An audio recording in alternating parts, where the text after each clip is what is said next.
만물을 지으시고 여전히 다스리는 창조주 하나님을 우리는 믿습니다.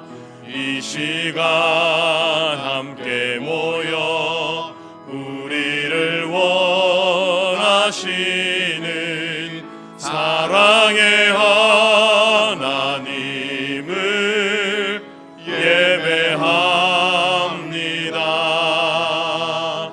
죄로 멀어진 우리를 위해 이 땅에 오신 어린 양 예수, 길과 진리 생명주를 통해 우리는 나아갑니다. 마음의 노래를 들으시는 주님, 두려움에서 지금 일어나 사랑으로 오라 하시네. 우리의 약함을 잘 아시는 주님, 늘 우리와 동행하시며 참 기쁨과 소망 주시는 주를 예배합니다.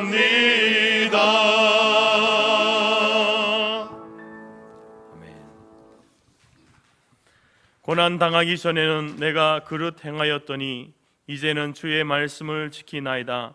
주는 선하사 선을 행하시오니 주의 율례들로 나를 가르치소서.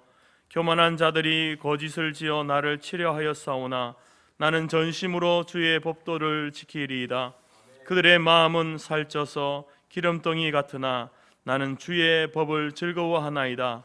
고난당하는 것이 내게 유익이라. 이로 말미암아 내가 주의 율례들을 배우게 되었나이다. 아멘.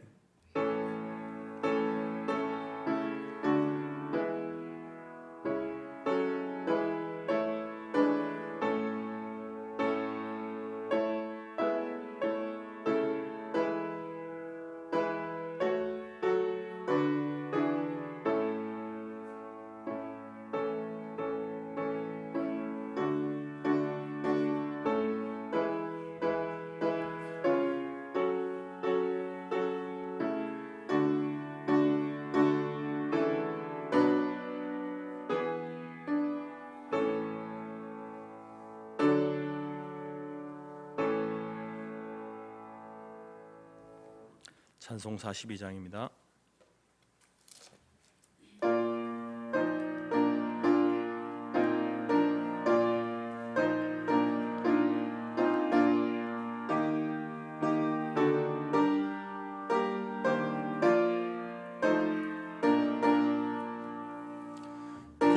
거룩한 주님께 예배를 드리세.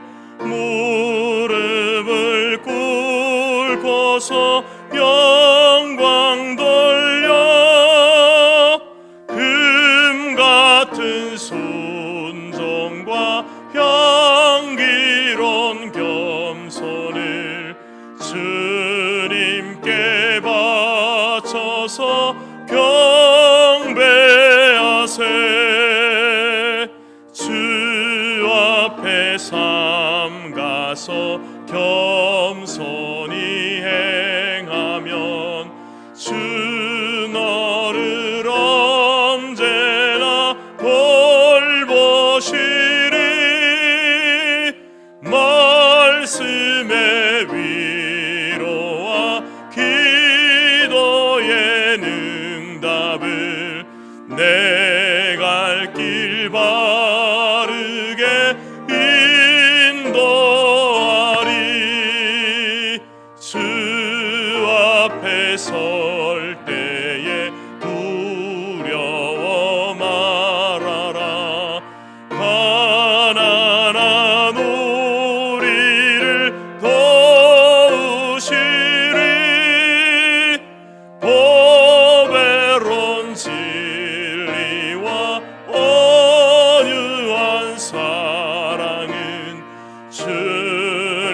주께다 바칠 귀한 예물 떨면서 바치는 이 작은 예물도 주님은 귀하게 받으시리. 어두운 밤 지나고 새 아침 맞으니 믿음과 소망을 늘 주시리.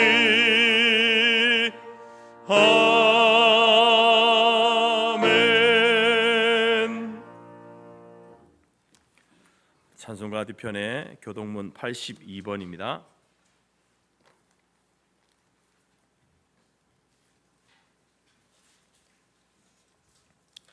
교동문 82번 빌립보서 2장입니다. 너희 안에 이 마음을 품으라. 그는 근본 하나님의 본체시나 오히려 자기를 비워 종의 형체를 가지사 자기를 낮추시고 죽기까지 복종하셨으니 곧 십자가에 죽으심이라.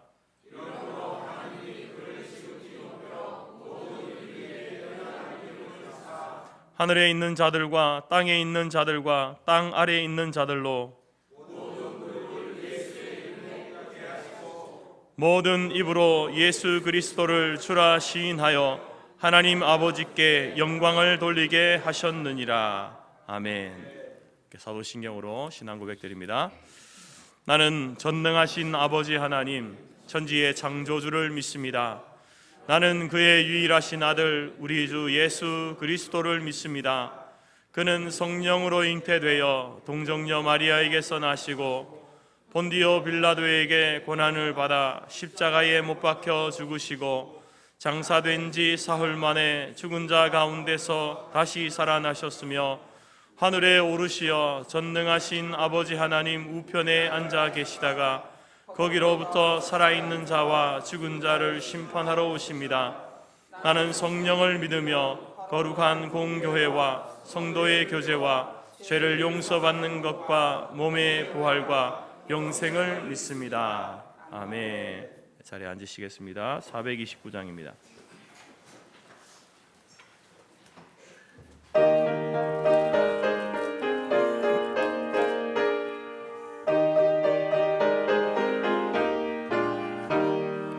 세상 모든 풍파 너를 흔들어 약한 마음 낙심하게 될 때에 내려주신 주의 복을 세어라. 주의 크신 복을 내가 알리라. 받은 복을 세어보아라. 크신 복을 내가 알리라. 받은 복을 세어보아라. 주의 크신 복을 내가 알리라. 세상 근심 걱정 너를 누르고 십자가를 등에 지고 나갈 때 주가 내게 주신 복을 세어라. 두려움 없이 항상 찬송하리라. 받을 복을 세어보아라. 크신 복을 내가 알리라. 받은 복을 세어보아라. 주의 크신 복을 내가 알리라. 세상 권세 너의 앞길 막을 때 주만 믿고 낙심하지 말아라. 천사들이 너를 보호하리니 염려 없이 앞만 보고 나가라.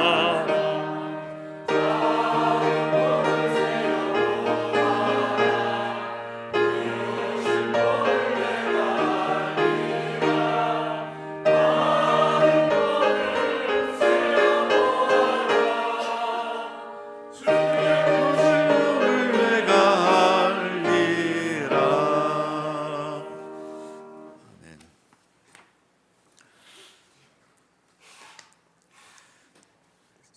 전능하신 하나님 아버지, 허물 많은 저희들에게 오늘도 복된 날 허락하셔서 하나님 아버지께 예배하게 하심을 감사드립니다.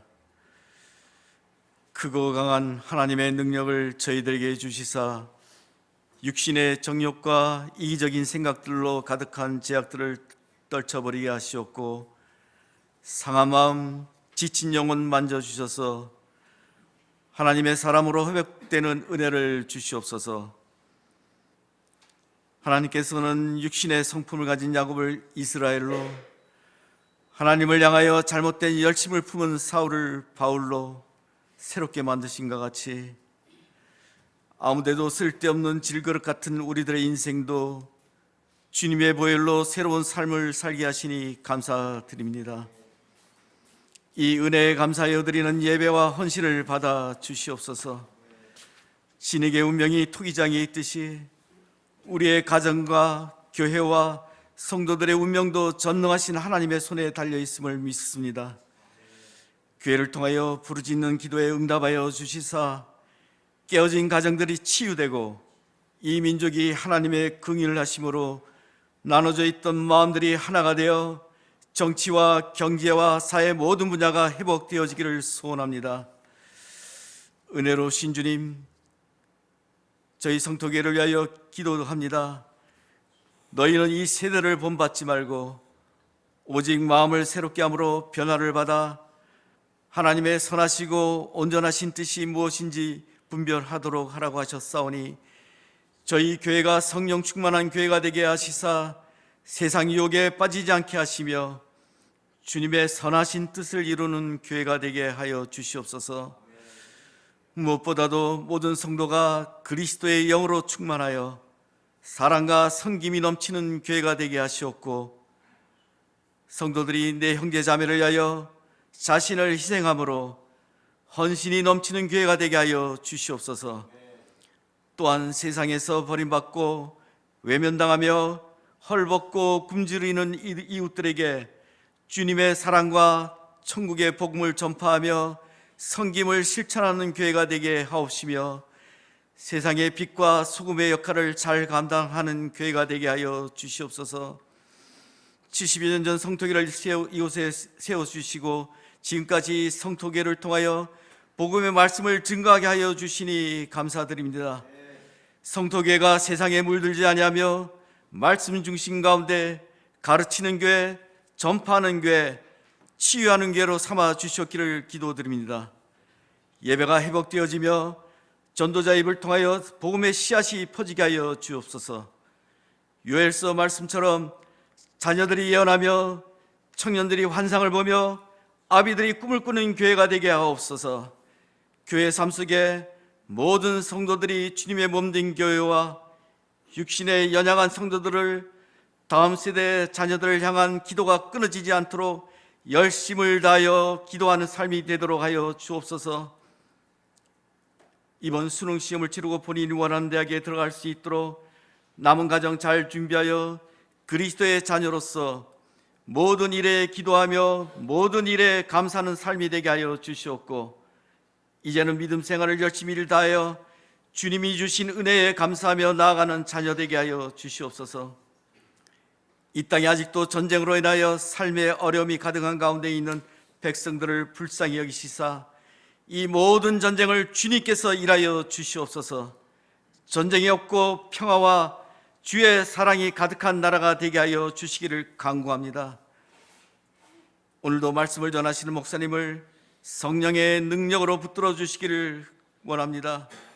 상처받고 마음 아파하는 심령들에게 주시는 말씀으로 치유하여 주시기를 간구하며, 오늘 예배를 위하여 헌신적으로 봉사하는 손길을 기억하여 주시옵고, 찬양대의 은혜로운 찬양으로 성도들의 심령에 환희가 넘쳐나는 찬양되게 하옵소서.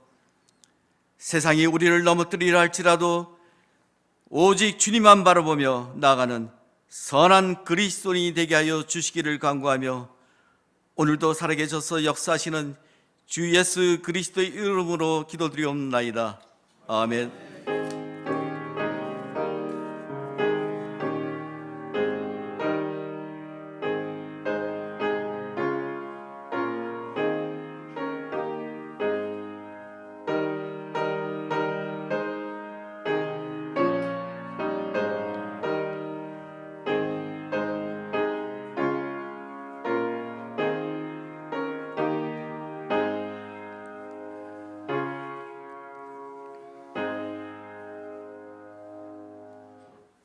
네, 사랑하고 축복합니다. 하나님은 영이시니 예배하는 자가 영과 진리로 예배할지니라. 오늘 예배에 나오신 교우들을 환영하고 축복합니다. 예배는 구원받은 성도들이 살아계신 하나님께 드리는 가장 기본적인 예식입니다. 예배 전체 순서와 선포되는 말씀과 예배 후 성도의 규례를 귀하게 여기며 잘 참여하는 것이 하나님을 존귀 여기는 행위입니다. 오늘은 11월 마지막 주일입니다. 오늘 주일부터 주님의 출임을 기억하고 감사하는 성탄절기입니다. 복된 성탄을 맞이하는 교회와 성도들이 되시길 바랍니다. 12월 2일 토요일 날 교회 안팎으로 성탄 맞이 준비를 합니다. 남녀 선교 회원들의 적극적인 참여를 바랍니다. 3일 주일은 대강절 첫째 주일로 지킵니다. 24일 주일은 대강절 넷째 주일이며 오후 2시에는 성탄 축하 행사를 합니다. 다음 세대와 각 선교회는 축하 행사를 준비하여 주시기 바랍니다. 25일 월요일날 성탄절에는 오전 11시 온 가족이 함께 드리는 성탄 감사 예배로 드리겠습니다. 2024년도 교회 일꾼 자원자를 모집합니다. 교육부서로서 유초등부, 중고등부, 청년대학부 교사, 할렐루야 찬양대, 제이포레 찬양대, 사랑방 목장 섬김이, 중보기도 사역, 새가족 사역, 주차 및 차량 안내, 방송팀, 교회 사무장 등 17일 주일까지 사무실에 제출하여 주시길 바랍니다. 재건 이동교회 정태 목사님 위임식이 있습니다. 12월 2일 토요일 날 오전 11시 남해 재건 이동교회당에서 있겠습니다.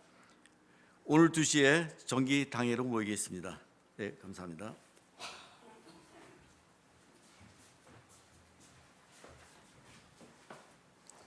찬송가 328장 찬양하면서 예물 드립니다.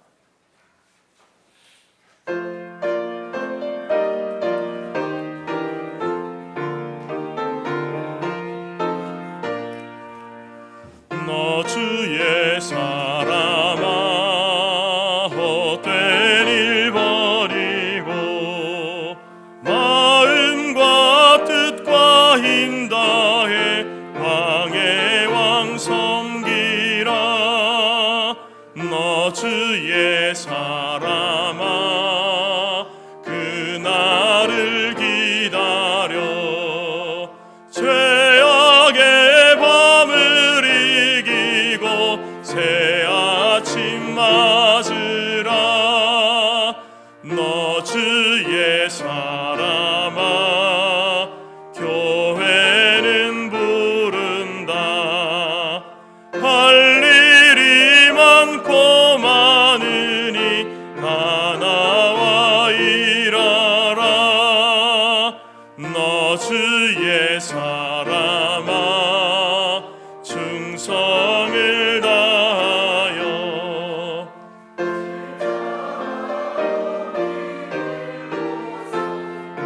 같이 따르라. 기도하겠습니다. 살아계시고 역사하시는 하나님, 우리의 인생의 주관자 되신 하나님 감사합니다. 2023년 한 해를 시작하면서 하나님 앞에 기도하고 또 도우심을 간구하며 걸어왔던 이제 인생의 길이 어느덧 11월 마지막 주일 또 이제 12월 한 달을 남겨두고 있습니다. 하나님께서 우리를 도우시고 또 지금까지 여기까지 인도하시고 베푸신 은혜를 기억하고 감사하는 저희들 되게 하시고, 무엇보다도 우리에게 독생 성자 예수 그리스도를 보내어 주심으로 우리로 하여금 죄와 사망의 권세 그 굴레 아래 사는 것이 아니라 하나님의 구원받은 백성으로 하나님의 자녀로 이 땅을 살아가게 하시고, 비록 우리가 때로 실패하고 넘어질지라도 우리를 붙드시고 일으켜 세워주시는 하나님의 놀라운 은혜 가운데 거하게 하시니 감사합니다. 남은 한 달도 계획하고 준비하고 했던 모든 것들을 마무리하게 하시고 그 삶을 통하여서 또 그 사역을 통하여서 하나님 앞에 온전한 기쁨과 영광을 올려드리는 귀한 시간이 될 수 있도록 인도하여 주옵소서.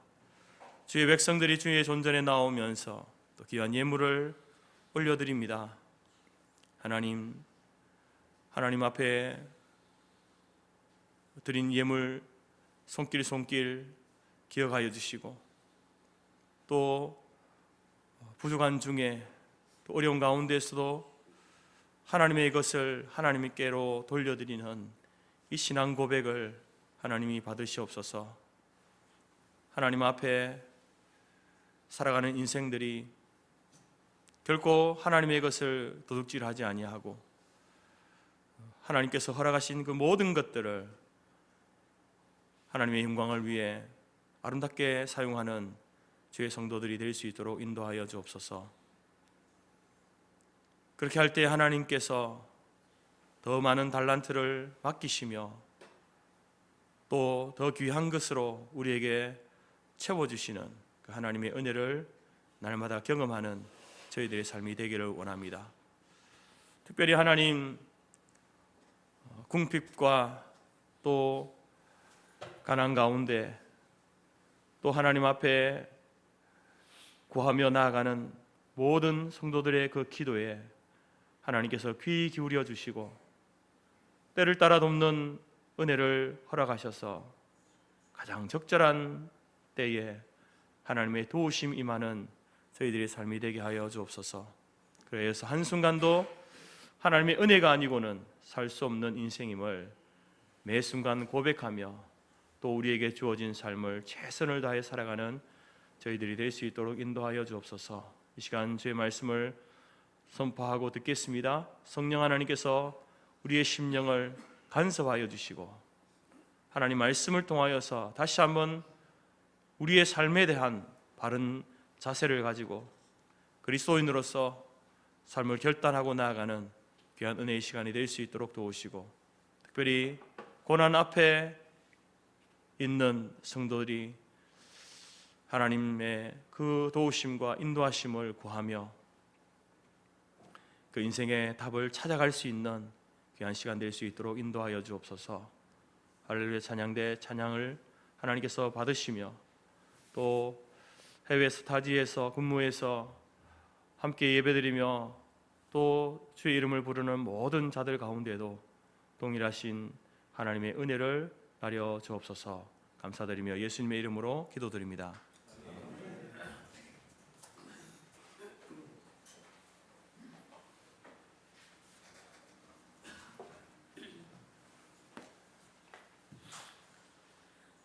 하나님이 우리에게 주신 말씀은 욥기 2장 7절에서 13절까지이며 구약 762페이지입니다. 앞 화면에도 있습니다. 사단이 이에 여호와 앞에서 물러가서 욥을 쳐서 그의 발바닥에서 정수리까지 종기가 나게 한지라. 욥이 제 가운데 앉아서 질그릇 조각을 가져다가 몸을 긁고 있더니 그의 아내가 그에게 이르되 당신이 그래도 자기의 온전함을 굳게 지키느냐? 하나님을 욕하고 죽으라.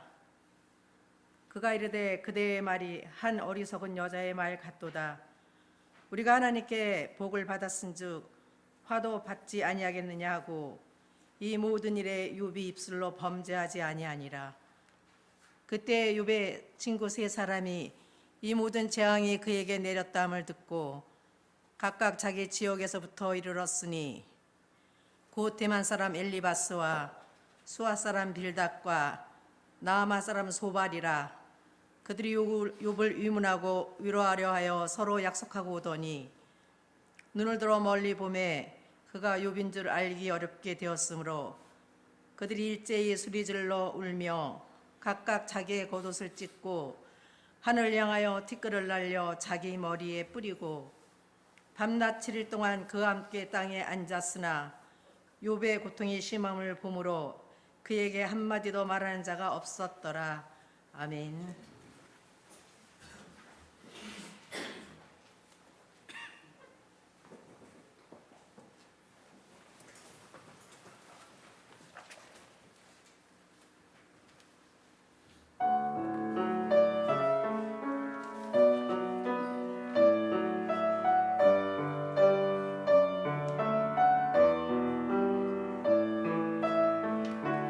주께 예배 위하여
지난 11월 달 초부터 이제 매일 새벽마다 욥기 말씀을 묵상하고 있습니다.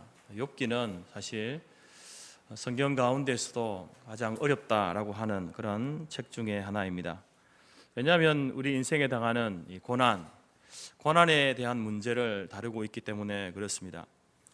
그래서 오늘 설교 제목처럼 모든 인생은 다 이렇게 고난 앞에 놓여져 있습니다.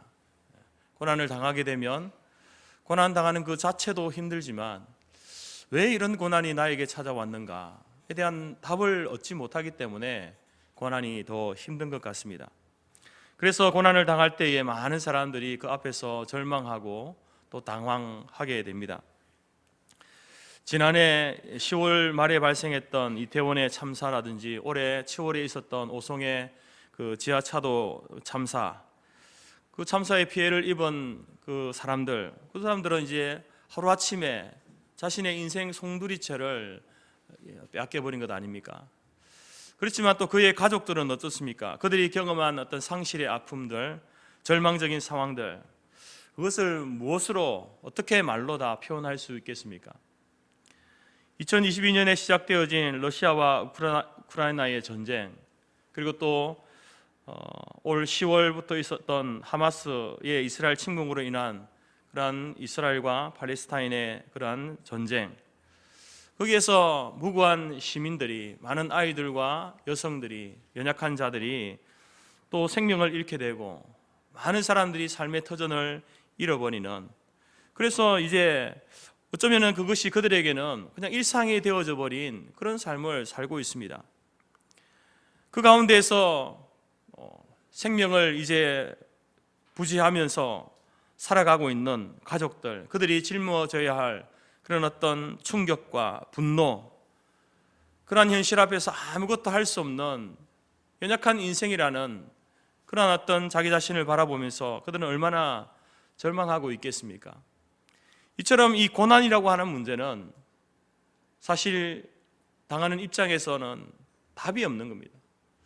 어떻게 그 일들을 견디고 이겨내야 할지, 극복해야 할지 해답을 찾아갈 수 없는 복잡한 그러한 일들입니다. 오늘 욥이 바로 다루고 있는, 욥기가 다루고 있는 것이 바로 그 인생의 고난의 문제입니다. 인생의 고난을 당할 때에 우리가 어떻게 해야 하는가, 어떤 반응을 보이고 또한 어떻게 그것을 이겨나갈 것인가. 우리가 이제 욥기를 묵상하면서 우리는 이 욥기서를 객관적인 입장에서 보지 않습니까? 제3자의 입장에서 이렇게 욥이 당하는 고난을 바라봅니다. 이러한 객관적인 입장에서 고난이라는 것을 바라볼 수 있을 때에 우리가 여러분 이 성경적인 입장과 또 자세를 배워야만, 내가 고난의 중심에 있을 때에 내가 그때에 객관적으로 말씀을 통해서 이 고난이 올 때에 어떻게 반응해야 하고 어떻게 그 문제를 해결해야 하고 답을 찾아갈 것인가, 그것을 배운 사람과 그렇지 못한 사람은요, 반응이 다릅니다. 물론 겉으로 드러나는 반응은 똑같을 수 있습니다. 함께 절망하고 탄식하고 하나님 앞에서 울부짖고 하소연하는 그런 모습은 같을 수 있지만, 그러나 말씀을 통하여서 이것을 다루고 배운 사람들은요, 그 속에 뭐가 있습니까? 욥이, 하나님께서 욥을 통해서 내게 이 고난의 문제를 어떻게 하라고 일러주셨지라고 하는 그 희미한 답을 가지고 있는 겁니다. 그 답을 가지고 있는 것과 그렇지 않고 그 속에서 그냥 정말 맨땅에 헤딩하듯이 그 고난의 문제에 대한 답을 찾아가는 것은요, 전혀 다른 문제입니다. 그래서 우리가 이 매일 새벽마다 이 욥기서를 여러분 묵상하면서 정말로 여러분들이 이 객관적인 입장에서 고난을 당하는 그 사람의 입장, 고난을 당할 때에 그가 어떻게 반응하고 어떻게 그 문제에 대한 답을 찾아가는지를 배울 수 있는 한 시간 되기를 바랍니다. 여러분, 이 고난이라고 하는 것은 아무리 신앙이 좋은 사람일지라도 고난이 닥치면 누구나 당황해하고 두려워하고 괴로워합니다. 그래서 대부분 이런 기도를 합니다. 하나님, 왜 이런 고난을 나에게, 우리의 가정에게 주셨습니까? 제가 정말 이런 고난을 당할 만큼의 그런 죄를 하나님 앞에 지었습니까? 하나님은 전능하신 분인데 왜 속히 이 문제를, 이 고난을 해결해 주지 않습니까? 왜 나의 육체에 이런 질병을 주십니까? 하나님 왜 제 기도에 응답하지 않습니까? 과연 하나님 살아계십니까? 하나님 나의 기도를 듣고 계십니까? 우리 성토교회의 기도를 듣고 계십니까? 이런 기도를 할 수밖에 없는 겁니다. 오늘 욥의 경우를 보십시오. 어느 날 갑자기 그의 모든 재산이 날아가 버립니다. 정말로 생떼 같은 10 자녀들이 태풍에 몰살당했다는 비보를 듣게 됩니다. 청천벽력 같은 비보 아닙니까? 여러분, 그때에 욥이 어떻게 반응하고 있습니까? 욥기 1장 21절 22절 말씀 보게 되면요, 그 욥의 기도가 나옵니다. 내가 모태에서 알몸으로 나와 싸운즉 또한 알몸이 그리로 돌아가올지라. 주신 이도 여호와시요 취하신 이도 여호와시오니 여호와의 이름이 찬송을 받으실 것입니다. 어떻게 보면 참으로 차분하고 냉정한 그런 기도를 하고 있습니다. 그리고 욥기 2장에서는 그가 얼마나 극심한 피부병에 걸렸는지 그 가려움을 참지 못해서 질그릇 조각으로 자기의 몸을 박박 긁으면서 있습니다. 여러분, 우리가 이제 팔이나 다리에 습진이 생기면 그것이 가려우면요, 자다가도 자기도 모르는 사이에 긋고 그리고 피가 나서 옷이나 이불에 묻었던 그런 경험들이 있지 않습니까? 아토피가 심한 아이를 본 적이 있습니다. 이게 팔과 다리에 이렇게 접혀지는 그 부분에 얼마나 긁었는지 딱지가 안고 떼어졌다가 또 딱지가 생기고 하는 그런 상처 자국을 본 적이 있습니다. 지금 욥의 상황은요, 그것보다 훨씬 더 지독한 상황 아닙니까? 어떻게 사람이 기왓장을 가지고 자기 몸을 긁을 정도로 그런 어떤 이 피부병, 질병을 갖게 됩니까? 그런 욥을 바라보면서 그 아내가 조롱하면서 이렇게 말하지 않습니까? 당신의 상황이 이런데, 그런데도 지금 당신이 믿음을 지키겠다고? 차라리 하나님을 욕하고 죽어라, 이렇게 이야기합니다. 그때에도 욥은 어떻게 반응합니까? 욥기 2장 10절에 그가 이르되 그대의 말이 한 어리석은 여자의 말 같다. 우리가 하나님께 복을 받았은즉 화도 받지 않겠느냐. 우리가 하나님께 복을 받았는데 이 고난도 하나님께서 그 고난을 주시지 않겠느냐. 여러분, 이처럼 욥은 그가 당한 그 고난 앞에 정말로 우리가 말로 표현할 수 없는 그 고난, 자기 자신과 가정과 그 가족들에게 당한 그 극심한 고난을 그래도 믿음으로 냉철하게 그것을 이겨나가는 모습을 보게 됩니다. 그런데 이 고난의 문제가 이제 해결되지 못하고 하루가 지나고 이틀이 지나고 한 달이 지나고 두 달이 지나고 오랫동안 이 고난이 지속되면서, 그리고 그의 친구들도 그를 위로하러 왔다가 이 고난의 원인이 무엇인가 서로 논쟁하면서 이제 그 과정 속에서 욥의 그 영육이 약해지고 피폐해지면서 그 입술에서 나오는 그런 말이 무엇입니까? 1장과 2장에서 보여주는 그 욥의 위대한 그 신앙 고백, 그것은 온데간데 없이 사라지고 자기의 인생을 저주하고 절망하고 하나님을 원망하고 불평을 쏟아내며 급기야 자기 목숨을 거두어 달라는 그 욥의 탄식 어린 기도를 보게 됩니다. 1장에서 2장에서의 욥과 그리고 그 이후에 점점 변해가는 욥을 보면서 우리는 욥을 어떻게 이해해야 됩니까? 여러분, 우리는 이 욥기를 통하여서 고난 앞에 서 있는 인생들, 그 인생들에게, 모든 사람들에게 주시는 일반적인, 믿는 사람이나 믿지 않는 사람들이나 이 고난의 문제에 대해서 성경이 우리에게 가르치는 일반적인 교훈을 듣기를 원합니다. 뿐만 아니라 고난 앞에 서 있는 성도들에게 주시는 하나님의 특별한 메시지를 듣기를 원합니다. 지금 나에게는 욥과 같은 고난이 없어. 내 인생은 무사 평안하다. 그렇기 때문에 이 말씀은 나와는 상관이 없는 말씀이야, 그렇게 여러분 생각하지 마십시오. 언젠간 나에게도 이런 고난이 찾아왔을 때에 여러분, 오늘 우리가 묵상하고 우리가 배운 이 말씀이 우리에게 기억되어지고 우리의 삶에 적용되어져서 그 고난 가운데 있을 때에, 그 혼란과 절망과 당황함과 불안 가운데 있을 때에 우리가 길을 찾아가게 될 줄로 믿습니다. 여러분, 오늘 저와 여러분들이 이 욥기의 말씀을 통하여서 고난을 대처하는, 고난 앞에 놓인 인생들에게 하나님께서 우리에게 주시는 이 교훈의 말씀을 들을 수 있기를 바랍니다. 첫 번째는요, 고난은 보편적인 것입니다. 다시 말해서 고난은 모든 사람들에게 찾아올 수 있는 것이다 라는 겁니다. 여러분 1장과 2장에서 보게 되면 욥의 가정을 보십시오. 욥의 가정은 어떤 가정입니까? 욥의 가정은 말 그대로 남부를 끝없는 가정입니다. 모든 소위 행복의 조건이라고 할 수 있는 모든 것을 갖춘 가정이 욥의 가정 아닙니까? 하나님 편에서 볼 때에 욥은 동방의 의인입니다. 그 자신만 아니라 그 자녀들도 믿음 위에 자라가고 있고 세워진 믿음의 가정이다 라고 이렇게 말할 수 있습니다. 세상적으로 볼 때에 여러분 욥 보십시오. 그의 부모에게서 물려받았는지 아니면 그가 그 자신의 삶을 일구었는지는 모르겠지만 돈이 많은 부자입니다. 이쁜 아내와 토끼 같은 10남매 자식들, 또 욥은 동네 사람들에게 존경받는 그 위치에 있습니다. 이처럼 믿음의 가정이고 의로운 가정이고 유복한 가정이고 존경받는 가정입니다. 남부를 것이 없습니다. 그런데 어떻게 해서 이런 가정에 이런 잔혹스러운 고난이 시련이 올 수 있는가? 여러분 우리가 우리의 인생에서 중요한 것들이 몇 가지가 있는데 하나라도 잃어버리면 얼마나 아픕니까? 여러분이 지금 평생을 일궈 놓은 그 재산을 한순간에 잃어버렸습니다. 마음이 편하겠습니까? 여러분의 사랑하는 자녀들이 일순간에 여러분 생명을 잃었습니다. 어떻게 제정신으로 살 수 있습니까? 여러분의 육신의 건강이 그 건강하던 육신이 약해지고 질병을 얻고 그런 어떤 죽음의 선고를 받은 상황이라고 한다면 어떻게 여러분 평정심을 유지할 수 있습니까?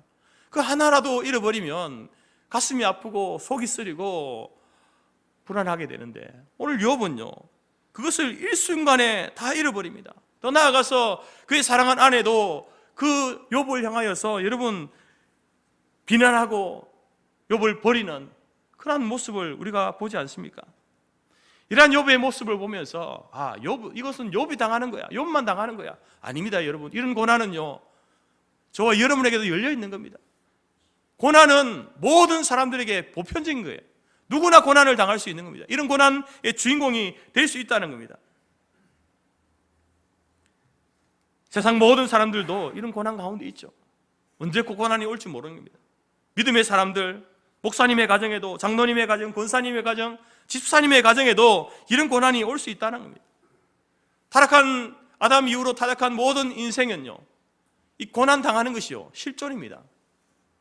현실이에요, 현실. 그래서 욥기서 가운데 욥기 5장 7절에 보게 되면요 욥이 이제 욥기서가 우리에게 주는 것 중에 이 고난에 대한 이 문제를 우리에게 하나의 어떤 통찰력을 주는데요. 그 5장 7절에 보게 되면 이렇게 기록되어 있습니다. 사람은 고생을 위하여 났으니 불꽃이 위로 날아가는 것 같다. 인생이 고난을 위해서 났답니다. 그 고난을 피해갈 수 없는 거예요. 그리고 고난이라고 하는 것은요 불꽃이 우리의 머리 위로 날아다니다가 그 불꽃이 내 머리 위에 어느 순간에 떨어질 수 있는 겁니다. 언제 떨어질지 몰라요. 얼마만큼의 고난이 올지도 모르는 겁니다. 그것이 인생이라는 거예요. 그러니까 저와 여러분들도 욥과 같은 그런 일이 있지 않으면 좋겠지만 욥과 같은 고난의 주인공이 될 수 있다는 겁니다. 어쩌면 지금 여기 계신 성도님들 중에도 알게 모르게 크고 작은 고난, 어려움, 시련, 기도 제목을 갖고 있는 줄 압니다. 여러분 나의 인생 앞에 놓인 이 고난의 보편성을 인정하면서 여러분 하나님 앞에 그래 나도 하나님께서 나를 구원해 주셨고 하나님의 백성으로 또 교회의 이 중직자로 직분자로 세우셨지만 그러나 그렇다고 해서 고난이 나를 피해가는 것은 아니구나. 나에게도 고난이 올 수 있구나. 여러분 그 사실을 현실로 받아들여야 됩니다. 인정해야 되는 거죠. 그래야 여러분 우리가 고난 당할 때에 당황하지 않는 겁니다. 물론 당황하겠지만 그리스도 거기서도 길을 찾아갈 수 있는 거예요. 나는 전혀 욥이 당하는 그 누가 당했던 그런 어떤 비참한 그 일들이 내 인생에는 일어나지 않을 거야 확신하고 장담하고 살아가는 사람이 작은 고난 앞에서 절망하는 겁니다. 복음송 가수 겸 작곡가로 활동했던 김석균 목사의 노래 중에 주님 손잡고 일어서세요라는 곡이 있습니다. 우리가 나중에 마지막 찬양에 같이 부를 텐데요. 그 가사에 보게 되면 이런 가사가 있습니다. 왜 나만 겪는 고난이냐고 불평하지 마세요. 왜 이런 슬픔 찾아왔는지 원망하지 마세요. 이 고난이라고 하는 것은 나만 겪는 게 아니라는 겁니다. 이 고난 가운데 있는 자신이 그 고난을 경험하면서 고백하는 거잖아요. 이 고난이라고 하는 것이 나에게만 오는 것이 아니라 너에게도, 당신에게도, 그 누구에게도 이 고난이, 이 슬픔이, 이 큰 슬픔이 올 수 있다, 찾아갈 수 있다, 그렇게 노래하고 있는 거예요. 이 고난에 대한 성경적인 시각을 갖고 그 가사를 쓴 것 아닙니까? 그러면서 더 나아가서 이제 이렇게 이 고난, 이 슬픔을 어떻게 이겨낼 것인가, 김석규 목사는 그 제목을 이렇게 했죠. 주님 손잡고 일어서세요. 고난이 올 때에, 슬픔이 올 때에 왜 나만 겪는 고난이냐고 슬퍼하지 마라, 원망하지 말아라. 오히려 그 고난 가운데 주님 손잡고 일어서는 것이 고난을 당한 성도들의 마땅한 반응이다 라는 것을 우리에게 이야기하고 있는 겁니다. 여러분 기억하십시오. 여러분도 고난의 주인공이 될 수 있습니다. 죄송합니다만 여러분도 욥과 같은 이 비참한 고난의 주인공이 될 수도 있습니다. 이 사실을 여러분 한순간도 잊지 마시기 바랍니다. 두 번째로 욥기를 통해서 우리에게 주시는 고난에 대한 중요한 교훈은요, 고난에는 이유가 있다라는 겁니다.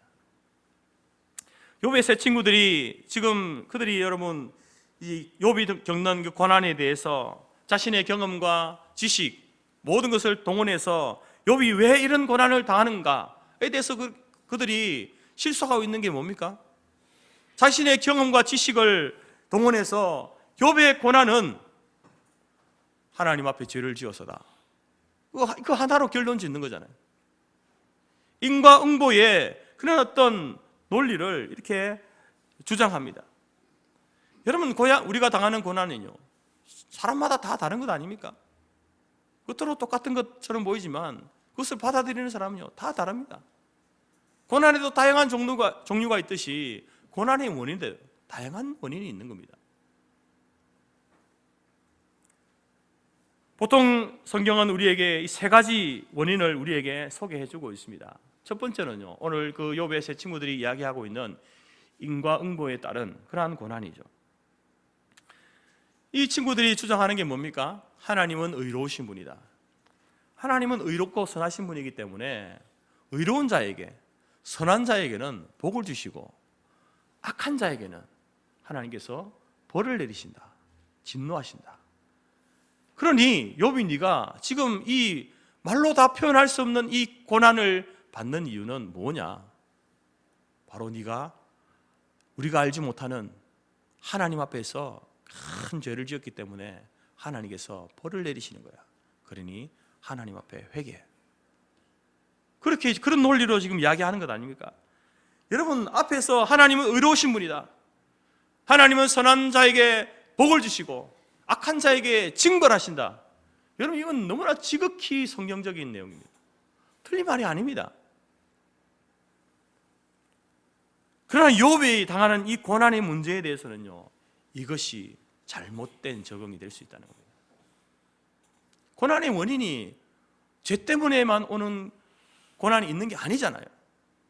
근데 이 친구들은요, 자기가 경험하고 배웠던 그 알량한 지식, 그 작은 경험 가지고 욥의 이 고난에 대해서 단정 짓는 거죠. 일반화시키는 거예요. 일반화시키는. 우리가 알아야 할 중요한 사실은 우리가 당하는 고난의 대부분은요, 맞습니다. 자기가 범한 죄 때문에 실수로 인해서 당하는 고난이 많습니다. 그런 경우에 여러분 우리는 하나님 앞에서 나도 인정하고, 만약에 다른 사람들도 그 인정하는 상황 가운데서 나도 그것을 인정한다 라고 할 때에 이 일은 내가 하나님 앞에 이런 불순종, 하나님 앞에 불신앙, 하나님 말씀에 따르지 못해서 죄를 지어서 하나님께서 내게 주시는 것이야 라고 인정되어지면요, 여러분, 그것은 우리가 달게 받아야 되죠.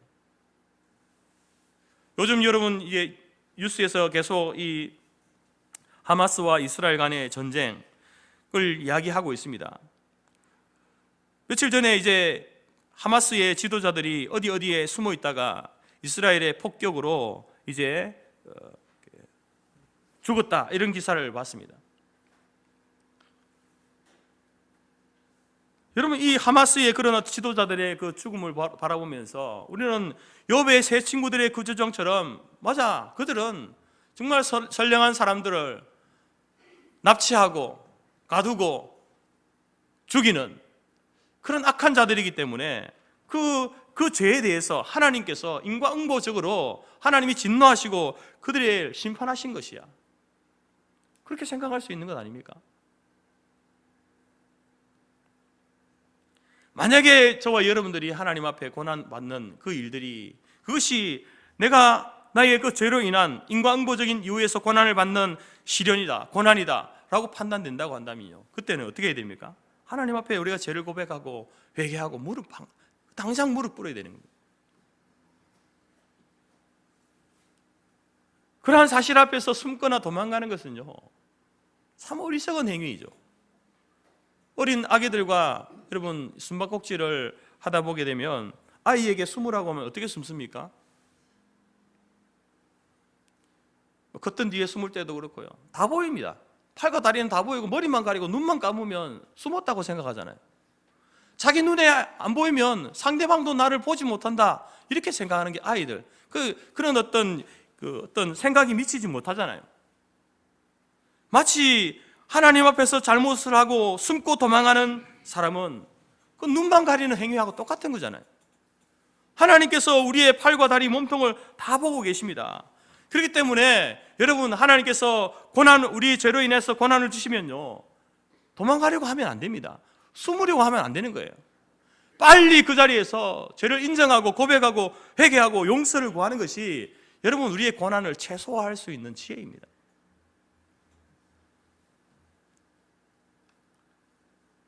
그러지 않기를 바라지만 혹시나 죄로 인하여서 고난을 받을 때에 즉각적으로 여러분 하나님 앞에 무릎으로 나아가시기 바랍니다.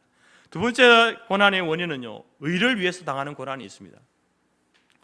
말씀대로 살다 보니까 당하는 고난이 있는 거죠.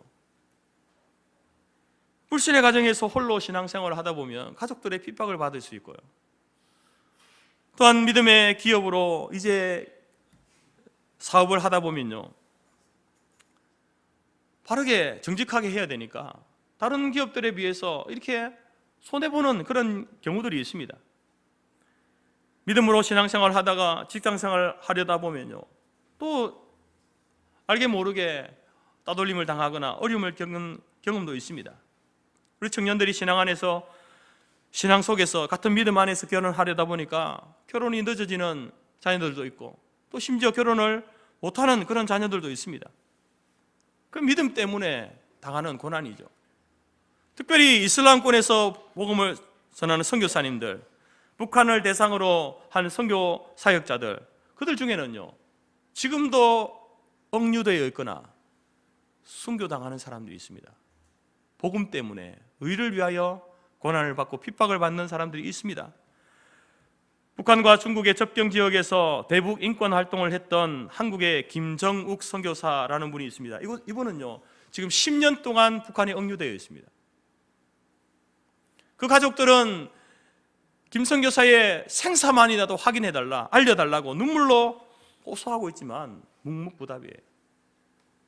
살았는지 죽었는지 모릅니다. 이처럼 여러분, 의를 위해서 당하는 고난이 있는 거예요. 초대교회 때부터 기독교의 역사는요, 핍박의 역사하고 순교의 역사입니다. 우리 재건교의 역사도 마찬가지 아닙니까? 우리 선지자들이 이 한 목숨 주를 위해 죽으면 죽으리이다, 이런 외침을 외쳤습니다. 무슨 말입니까? 복음을 위해서, 주님을 위해서 내가 고난 당하는 것을 마다하지 않겠다라는 겁니다. 내 한 목숨 주님을 위해서 드리겠다. 죽으면 죽으리이다. 에스더의 고백을 하지 않습니까? 이처럼 우리가 복음을 위해 살다 보면요, 믿음으로 살다 보면 당하는 고난이 있는 겁니다.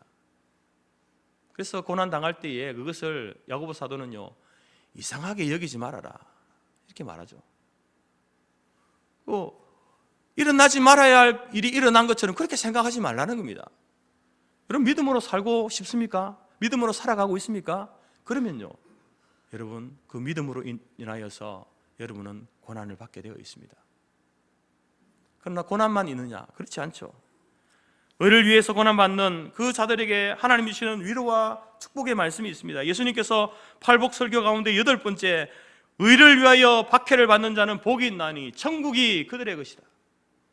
의를 위해서, 복음을 위해서 살다가 고난을 받으면, 박해를 받으면 복 있는 사람이다.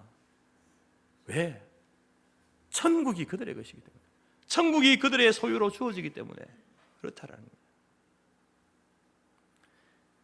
이 사실을 알면요, 그래도 복음을 위해서 살 수 있는 겁니다. 고난이 와도 견딜 수 있는 거예요. 고난만 온다면 누가 견디겠습니까? 복음을 위해 살면, 의를 위해 살면 고난만 받습니다. 여러분, 물론 우리가 그래도 견뎌야 되겠지만 쉽지 않죠. 그러나 하나님께서는요, 의를 위해서 고난받을 때에 반드시 우리에게 천국이 그들의 것이다 라고 하시는 이 약속을 우리에게 주셨기 때문에 그 고난 가운데서도 인내하고 이겨낼 수 있는 것입니다. 여러분, 오늘 저와 여러분들이 이 말씀을 꼭 기억하면서, 혹 믿음 때문에 고난 받습니까? 어려움 가운데 있습니까?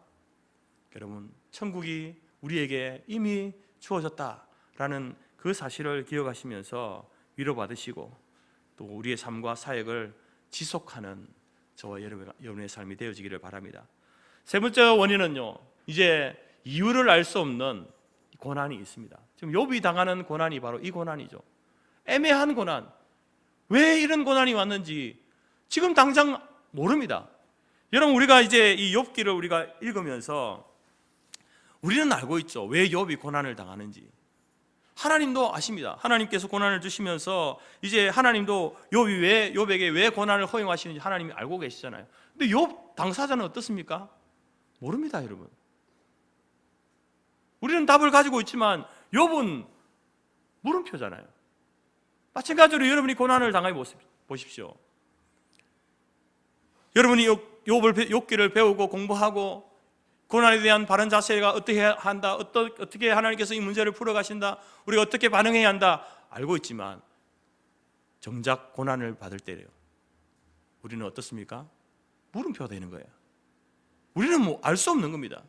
왜 이런 고난이 왔지? 혹시 내가 죄를 지어서 그런가? 아니면 의를 위한 핍박인가?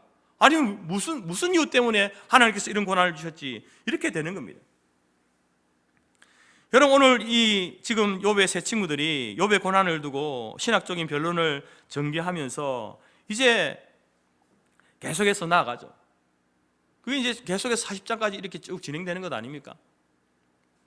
왜 이런 변론들이 자꾸 일어납니까? 그것은 바로 고난의 원인을 모르기 때문에 그렇습니다. 그래서 1장 2장을 넘어서서 이제 이 친구들과 변론을 하면서 욥의 그 말들이 이렇게 투박해지고 감정이 막 올라오는 그런 표현들이 많지 않습니까? 하나님, 어찌하여 나에게 이런 고난을 주십니까? 내가 그럴 만한 죄를 지었습니까? 내가 하나님 앞에 지은 죄가 있다면 속 시원하게 말씀해 주십시오. 이런 이야기들을 하는 거예요. 믿음의 고백을 하지만, 그렇지만 여전히 욥은요, 물음표인 거예요. 여러분, 이처럼 이 고난이라고 하는 것은 내가 죄를 지어서 당하는 고난도 있고, 내가 복음을 위해 살다가 당하는 고난도 있고, 그리고 또 이유를 알 수 없는 고난이 있는 거예요. 크게 우리의 고난은 이렇게 세 가지로 나눠볼 수 있습니다. 그래서 여러분, 만약에 그 죄로 인한 결과라고 한다면 우리는 속히 하나님 앞에 무릎으로 회개하며 나가야죠. 의를 위해서 고난을 받습니까? 그러면 여러분, 하나님께서 우리에게 주신 그 천국을 바라보면서 이 고난을 잘 이겨나갈 수 있도록 믿음과 능력을 달라고 기도해야 될 겁니다. 욥의 고난처럼 이유를 알 수 없는, 지금은 이해하지 못할, 그렇지만 너무나 고통스럽고 억울한 그런 고난이라고 한다면 그래, 하나님의 선하신 뜻이 있겠지. 그런 겸손한 마음으로 하나님의 구원을 간구해 나가야 될 줄 믿습니다. 여러분, 이처럼 욥의 고난은요 1장 2절에서 밝혀주고 있는 것처럼 욥의 신앙과 행복한 삶을 시기하던 사단의 시기, 질투에서 시작되어진 것 아니겠습니까? 그 사단이 하나님 향해서 뭐라고 합니까? 하나님, 까닭없이 욥이 하나님을 저렇게 잘 섬기는 줄 아십니까? 하나님이 복을 주셨잖아요.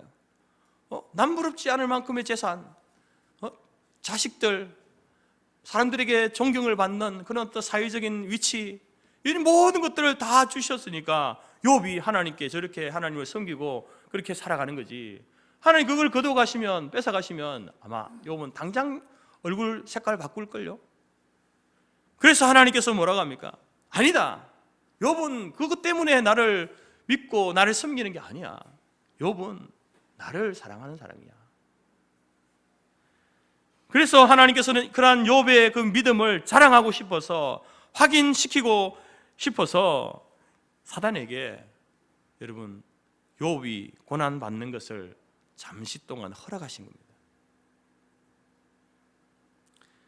그래서 결론적으로 욥의 고난은요 하나님의 영광을 드러내기 위해서 의로운 고난을 받는 거죠. 그 고난에 해당되는 것 아닙니까?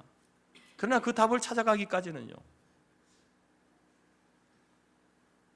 말로 다 할 수 없는 그런 절규와 울부짖음이 그 속에 있음을 보게 되는 겁니다. 그러한 고난 앞에서 우리가 어떻게 이제 해야 할 것인가? 모든 인생이 고난을 당하고 또 그 고난에는 다 이유가 있는데, 특별히 하나님께서 우리에게 이유를 알 수 없는, 이해할 수 없는 고난을 주실 때에 우리 어떻게 그 고난을 접근해야 하는가? 욥기서가 우리에게 말하는 것은요 세상적인 방법으로 접근하지 말아라. 여러분, 그 시중에 책방에 가게 되면요 그런 책들이 많잖아요. 고난을 이기는 비법, 위기를 대처하는 방법, 그런 어떤 세상적인 방법이 아닌 신앙적인 접근을 하라. 이게 욥기가 우리에게 주는 가르침입니다. 욥이 엄청난 그 고난 앞에서 하나님의 신뢰가 무너지지 않습니다. 전능하신 하나님이 나와 함께 하시면 이런 고난, 이런 시련, 이런 고통 허락하신 하나님의 뜻이 분명히 있을 줄 압니다. 그러면서 여러분, 욥은 그 고난의, 그 시련의 그 답을 찾아가고 있는 겁니다. 여기서 여러분 기독교의 신앙의 빛이 발하는 거죠. 욥은 자신이 당하는 그 고난을 이해할 수 없었습니다. 그렇다고 해서 하나님을 버리거나 신앙생활 굿바이, 나 이제부터 하나님 안 믿겠습니다, 이런 하나님이라면 나 너무 괴롭고 힘들어서 도저히 하나님 못 믿겠습니다, 차라리 하나님 믿지 않고 살아가던 그때가 더 편하고 좋았습니다, 그렇게 하지 않았다는 겁니다. 여러분, 욥의 그 부르짖음을 보게 되면 이 욥이 이런 믿음의 1장 2장에서의 그 욥과 같은 사람인가, 이런 대목도 있어요. 그러나 욥은요 그런 부르짖음, 절규, 하소연, 그것을 하나님을 붙들고 하고 있다는 거예요. 끝까지 하나님 붙들고 있다는 거죠. 하나님을 떠나지 않는 거예요. 하나님 앞에서 원망하고 불평하고 하나님 앞에서 슬퍼하고 그렇게 하고 있는 거죠. 여러분, 그리스도인들은요 고난 앞에서 마냥 슬퍼하거나 절망하지 않습니다. 믿음으로, 신앙으로 접근하죠. 내게 하나님이 이 고난을 허락하신 하나님의 뜻이 뭘까? 계획이 뭘까? 이것을 통해서 말씀하시고 깨닫게 하시는 하나님께서 내게 주시려고 하는 그러한 그 메시지가 무엇일까? 그것을 찾고자 하는 게 여러분 믿음의 사람들의 고난에 대한 대처다라는 겁니다. 그 가운데서 우리는 이렇게 기도하죠. 하나님 살려주세요. 저의 가정, 저의 질병, 마음의 상처, 쓴뿌리 하나님 치유하여 주십시오. 우리의 기업, 사업체 하나님 살려주십시오. 그렇게 기도하는 겁니다. 그러면서 비록 그 당시에는 괴롭고 힘들지만 그 시기를 믿음으로 잘 이겨나가면 나중에 가서야 그래서 하나님께서 나에게 이런 고난을 주셨구나 깨닫게 되는 거죠.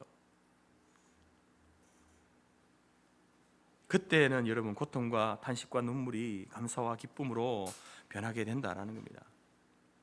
자신의 한계를 깨닫고 감사를 알게 되고 겸손한 마음을 가지면서 그 고난을 통해서 주님과 더욱더 가까워지는 그런 경험을 하게 되는 겁니다. 여러분의 신앙생활 가운데서 언제 여러분 하나님을 가까이 하나님을 나아갔습니까? 평안할 때였습니까? 모든 것이 조건이 좋고 환경이 다 주어졌을 때였습니까? 그렇게 하면 참 좋겠는데 하나님께서 정말 이런 우리에게 필요한 욥에게 1장에 주셨던 그 모든 복을 내게 주셨을 때 그때 우리가 하나님을 더 적극적으로 충성하고 헌신하면 좋겠는데 이 죄성을 가진 인간은 그렇지 못한 거예요. 그걸 가지고 있을 때는요 하나님이 주신 건지 모르고 자기가 그걸 이룬 건 줄 알고 그렇게 교만하게 살다가 나중에 그것을 다 잃어버리고 난 다음에 그때 하나님 앞에 나가는 거죠. 근데 여러분 그 고난이 왔을 때에 그때 우리가 하나님 앞에 더 가까이 나아가는 우리의 신앙이 견고해지고 바르게 세워지는 그러한 경험을 하지 않았습니까? 여러분 때로는 우리의 그런 고난 앞에서 우리의 기도가 평생 응답되지 않을 때도 있습니다. 우리는 욥의 경우는 해피엔딩으로 그래 해피엔딩으로 끝났다 그러면 모든 인생들이 다 이렇게 될 것이다. 여러분 그것도 일반화시키면 안 되는 거예요. 바울의 경우를 보십시오. 바울의 경우는 자기의 몸에 있는 가시를 제거해달라고 하나님 앞에 3번이나 간절하게 기도했는데 하나님 응답하지 않았습니다.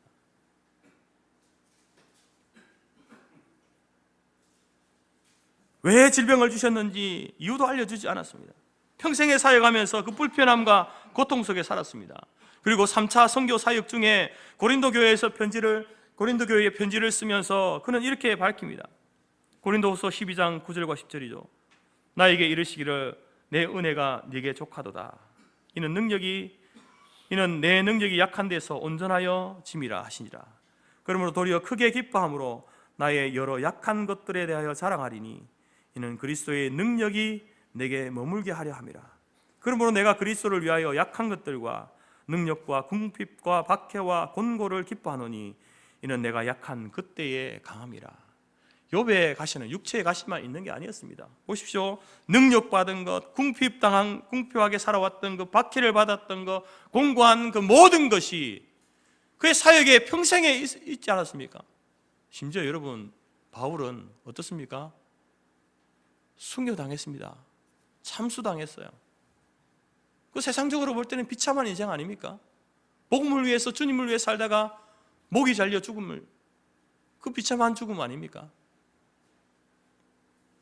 이처럼 우리의 기도가 우리의 고난이 평생에 해결되지 않고 지속될 수 있는 거예요. 그런데 바울은 뭐라고 합니까? 내가 그 약한 것들에 대하여 자랑한다. 무엇을 자랑합니까? 그 가운데에서 내가 온전하여졌다. 그 약한 그 가운데 고난 속에서 하나님의 능력이 내게 머물러 있었다. 내가 어떻게 살아왔는가? 그 고난 가운데 어떻게 살아왔는가? 내 힘으로 아니다. 하나님의 능력이 하나님의 도우심이 나와 함께 있었다. 내가 약한 그때에 내가 가장 강한 때였다. 그때가 내가 하나님 앞에 가장 신실한 믿음으로 살았던 때였다. 이런 고백을 하고 있습니다. 여러분 하나님께서는 바울에게 그 육체의 그 삶의 가시로 인하여서 온전한 그리스도인으로 살게 했습니다. 약할 그때에 내가 전적으로 하나님을 의지함으로 가장 강한 때였다. 바울이 고백하는 것처럼 여러분 오늘 저와 여러분에게 주신 그 고난도 하나님의 그런 원대한 계획이 있는 겁니다. 그것이 인생의 짧은 시기 안에 문제가 해결되어서 깨닫고 그래 그 고난이 이런 이유여서 그렇게 하면 좋겠지만 우리가 우리 인생에 닿을 그때까지도 그 고난이 왜 내게 왔는지 문제를 해결받지 못하고 우리가 이 땅을 떠날 수도 있는 거예요. 그러나 답은 무엇입니까? 그때 네가 나를 가장 절실하게 찾았고 그때 너희 믿음이 더 온전해졌고 그때 네가 하나님의 능력을 맛본 때였다. 하나님께서 바울을 통해서 우리에게 말씀하고 있는 것 아니겠습니까? 평신도로서 기독교 사상에 영향을 미쳤던 영국의 C.S. 루이스, 이분에게 이런 일화가 있습니다. 캠브리지 대학에 있을 때에 어떤 사람이 그에게 찾아와서 이런 질문을 했습니다. 하나님이 살아계시다면 왜 이 세상에 이런 말도 안 되는 이런 고통스러운 일들이 일어나고 있는가? 여전히 이런 일들이 일어나고 있는가? 왜 러시아와 우크라이나가 전쟁 가운데 무고한 시민들이, 아이들이 왜 죽어야 하는가? 왜 이런 일들이 일어나는가? 왜 하마스와 이스라엘의 전쟁 가운데 왜 팔레스타인의 그 무고한 시민들이 죽고 이스라엘의 그 시민들이 죽어야 되는가? 이런 질문을 하는 겁니다. 그때 여러분 루이스가 이런 대답을 했습니다. 안 그래도 사람이 교만한데 고통마저 없다면은 얼마나 사람이 오만방자하게 행동하겠습니까? 하나님께서 우리에게 겸손하라고 고난을 주시는 겁니다. 고통을 주시는 겁니다. 여러분 가운데 고난이 있습니까? 고통의 문제가 있습니까? 하나님 앞에서 오만방자하게 행하지 않고 겸손하도록 하기 위해서 우리에게 고난을 허용하시는 거예요. 이처럼 기독교는요, 성경은 우리 인생에 당하는 고난을 부정하거나 혐오하지 않습니다. 오히려 긍정하죠. 시편 기자는 이렇게 고백하죠. 고난 당하는 것이 내게 유익이라. 고난 받는 것이 내게 유익하다는니다. 아니, 고난 받는 것이 무슨 유익이 있습니까? 고난이 없으면 좋죠. 근데 고난 받는 것이 내게 유익이라. 왜? 이로 말미암아 내가 주의 율례들을 배웠기 때문에 그렇습니다. 하나님의 뜻을 알았기 때문에 그렇습니다.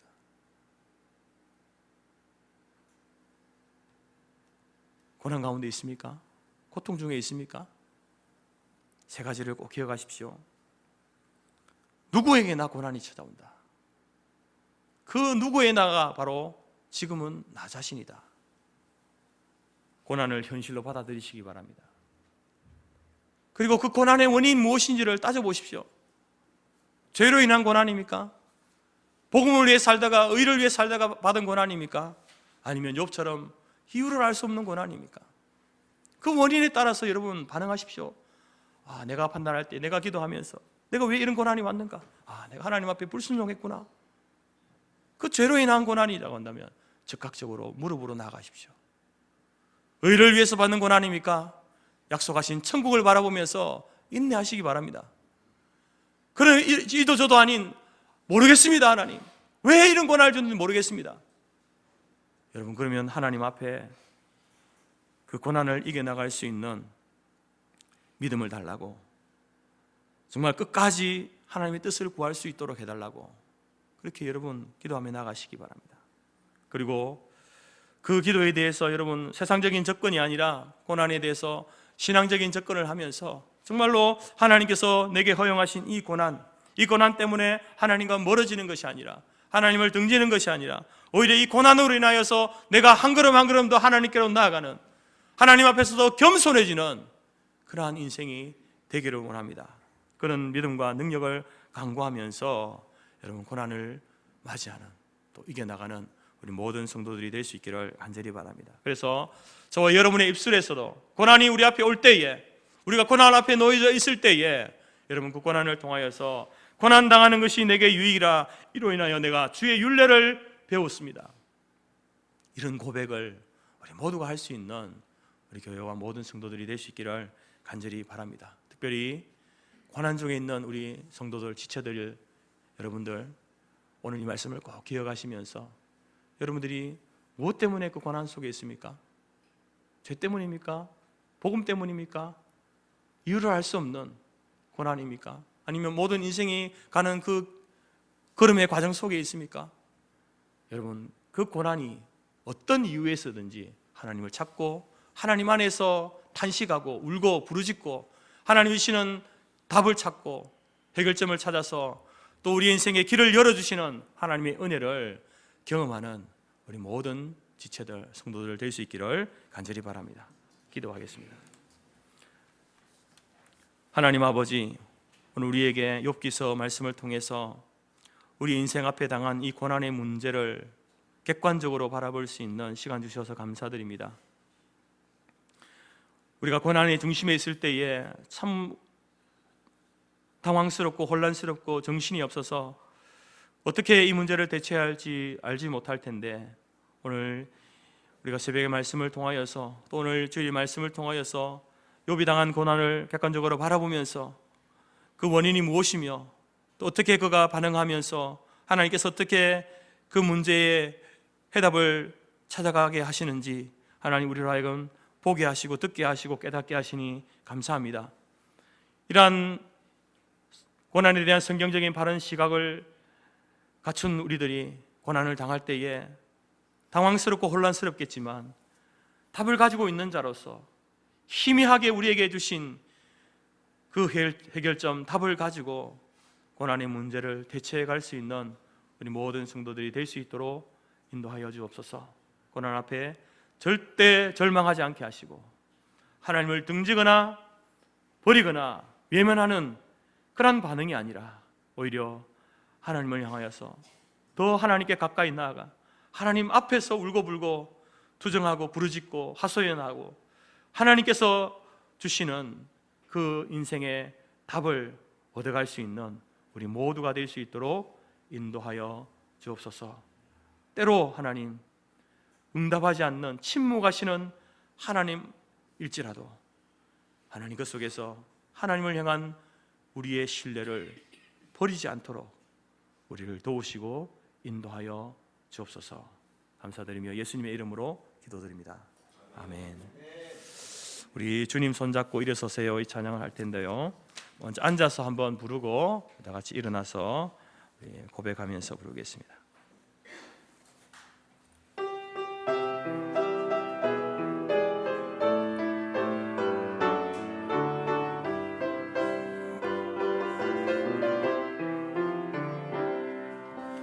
왜 나만 겪는 고난이냐고 불평하지 마세요. 고난의 뒤편에 있는 주님이 주실 축복 미리 보면서 감사하세요.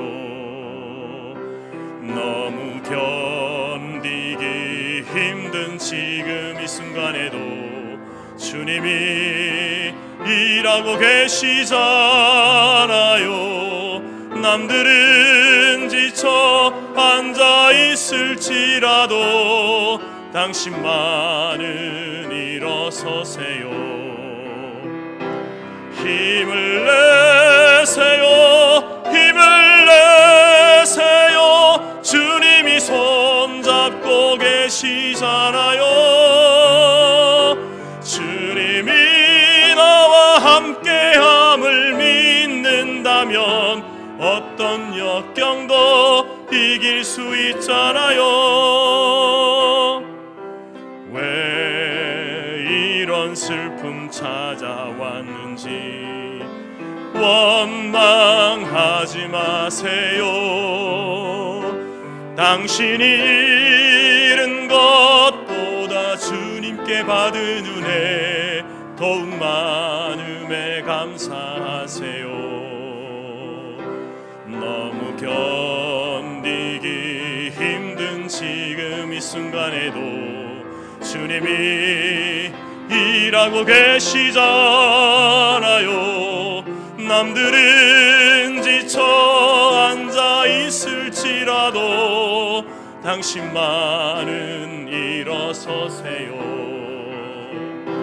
힘을 내세요. 힘을 내세요. 주님이 손잡고 계시잖아요. 주님이 나와 함께함을 믿는다면 어떤 고난도 견딜 수 있잖아요. 왜 이런 슬픔 찾아왔는지 원망하지 마세요. 당신이 잃은 것보다 주님께 받은 은혜 더욱 많음에 감사하세요. 너무 견디기 힘든 지금 이 순간에도 주님이 일하고 계시잖아요.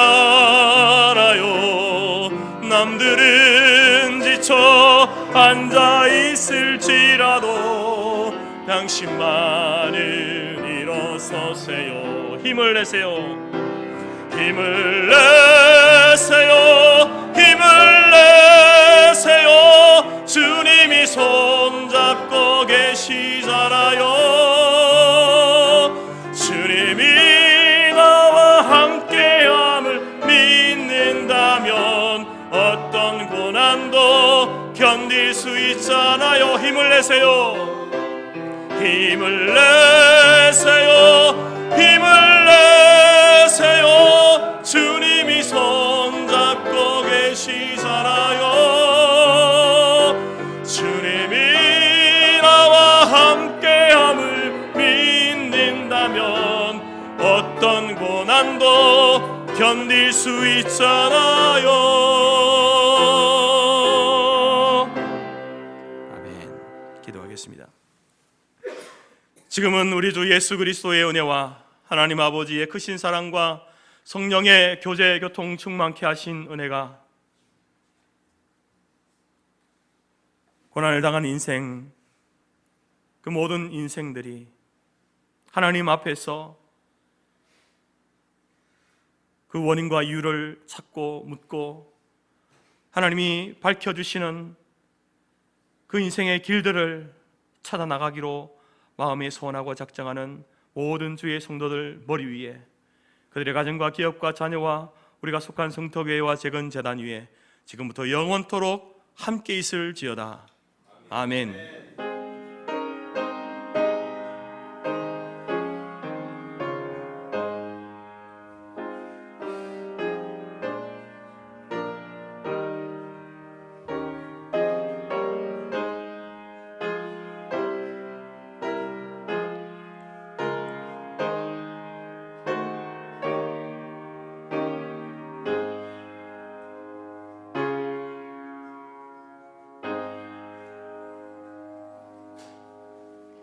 감사합니다. 예배를 마쳤습니다. 식사 교제 나누시기 바랍니다.